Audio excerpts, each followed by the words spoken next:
वो माई समीकरण जरूर बनाए, लेकिन सारा मलाई जो है ना यादव खा गया और मुसलमानों को मट्ठा भी नसीब नहीं हुआ। मुसलमानों को इन लोगों ने डरा डरा करके वोट लेने का काम किया है। यतीम बच्चे समझते हैं, जब इलेक्शन आता है तो ये लोग गोद में बैठा लेते हैं और इलेक्शन ख़त्म हो जाता है तो फिर यतीम खाने भेज देते हैं। सिर्फ मुसलमानों का वोट बटोरना इनकी आदत हो गई है। मुसलमानों को ठगने और छलने का काम किया है। भागलपुर जिले की पूर्व राज्यसभा सांसद कहकशां परवीन गुरुवार को नालंदा पहुंची। इस दौरान उन्होंने एनडीए समर्थित प्रत्याशी कौशलेंद्र कुमार के समर्थन में बिहार शरीफ के अल्पसंख्यक समुदाय के बीच जनसंपर्क अभियान चलाया। इस दौरान साथ में जदयू नगर अध्यक्ष गुलरेज अंसारी भी साथ थे। इस मौके पर पूर्व राज्यसभा सांसद कहकशां परवीन ने कहा कि बिहार में 40 में से 40 सीटें एनडीए गठबंधन जीतेगा। उन्होंने आरोप लगाया कि विपक्षी दल मुसलमान वोटों का इस्तेमाल करते हैं, जैसे वे यतीम बच्चे हों और चुनाव आने पर उन्हें गोद लेते हैं और चुनाव खत्म होते ही उन्हें भुला देते हैं। उनका कहना था कि सिर्फ मुसलमानों के वोट लेना ही इनकी आदत हो गई है और उन्हें ठगा जाता है। लेकिन जो भी मुसलमानों के हित में काम किया है वह नीतीश कुमार ने ही किया है। उन्होंने कहा कि लालू यादव MY समीकरण बना सकते हैं, लेकिन उसका लाभ सिर्फ यादव समुदाय को मिलता है और मुसलमानों को कुछ नहीं मिलता।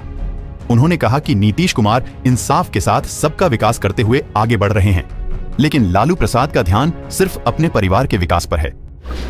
ये बात तय है कि बिहार है, बिहार में बहार है और नीतीश कुमार है। जहाँ तक बात है, हम 40 की 40 सीटें हम लोग एनडीए गठबंधन जीतेगी, ये तय है। खतरे में है, संविधान खतरे में है। देखिए, हमेशा ये मुसलमानों को इन लोगों ने डरा डरा करके वोट लेने का काम किया है।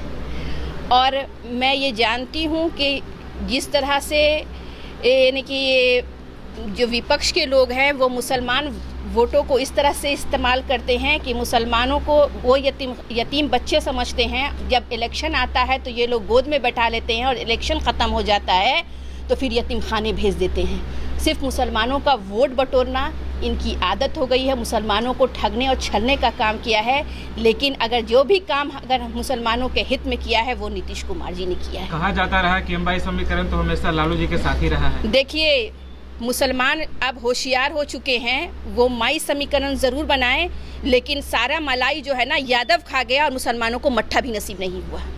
लालू जी तो कह रहे हैं कि हम लोग इस बार सूफड़ा चट कर देंगे। अरे भैया, सूफड़ा चट किसका करेंगे? नीतीश कुमार जी इंसाफ के साथ तरक्की के राह पे सबको साथ लेकर सबको साथ चलने वाले आदमी हैं।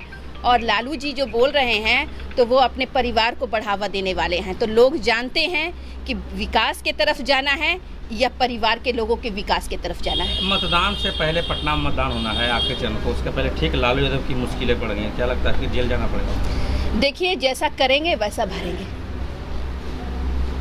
हवा है लोगों के बीच में कि ये बाहर के प्रत्याशी हैं और उनका वहाँ कोई कुछ नहीं, इसलिए उनको यहाँ पे टिकट दिया गया है। देखिए, ऐसा है कि मैं उस प्रत्याशी के लिए कहना चाहूँगी यहाँ की जनता से कि एक गाना सुना होगा कि तुम तो ठहरे परदेसी, तुम तो ठहरे परदेसी, साथ क्या निभाओगे, सुबह वाली गाड़ी से तुम चले जाओगे। तो 1 तारीख को जनता का जो वोट मिलेगा वो इन्हें जिस तरह से वो आए हैं यहाँ पर वो वापस चले जाएंगे।